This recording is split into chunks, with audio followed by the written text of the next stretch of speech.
10 minute മുൻപ് നേരത്തെ ഇദ്ദേഹം എത്തിയിരുന്നെങ്കിൽ ഭഗവാനെ ദർശിക്കാമായിരുന്നു. അത് അദ്ദേഹത്തിന് സാധിച്ചില്ല. ഇതും ഭഗവാന്റെ കളി തന്നെയാണ്.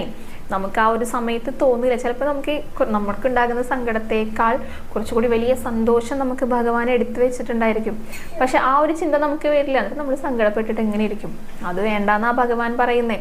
എന്തുണ്ടെങ്കിലും അത് ഭഗവാൻ തരുന്നതാണ്. ഭഗവാനിൽ എന്നെ സമർപ്പിക്കുക. അപ്പം നമുക്ക് എന്താണ് സന്തോഷം ഭഗവാൻ തരും, നമുക്ക് സമാധാനം തരും, എല്ലാം തരുന്ന പറയാം. അങ്ങനെ ഇദ്ദേഹം വളരെ സങ്കടപ്പെട്ടിട്ട് അവിടെ ഇങ്ങനെ കിടക്കുക. പൂജാരി ആണെങ്കിലും കുറേ തരത്തിൽ പറഞ്ഞു നോക്കി ഇദ്ദേഹത്തിൻ്റെ അടുത്ത്. പക്ഷെ അദ്ദേഹത്തിന്റെ സങ്കടം കൊണ്ട് അദ്ദേഹത്തിന് അത് മനസ്സിലാവുന്നും ഉണ്ടായിരുന്നില്ല കേട്ടോ.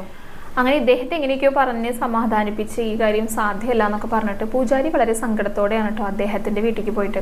അവിടെ ചെന്നിട്ട് പൂജാരിക്കും ഉറങ്ങാൻ സാധിച്ചില്ല. കാരണം ഇദ്ദേഹത്തിനാണെങ്കിൽ വളരെയേറെ പ്രായമായിരിക്കുന്നു ഈ ഭക്തനെ.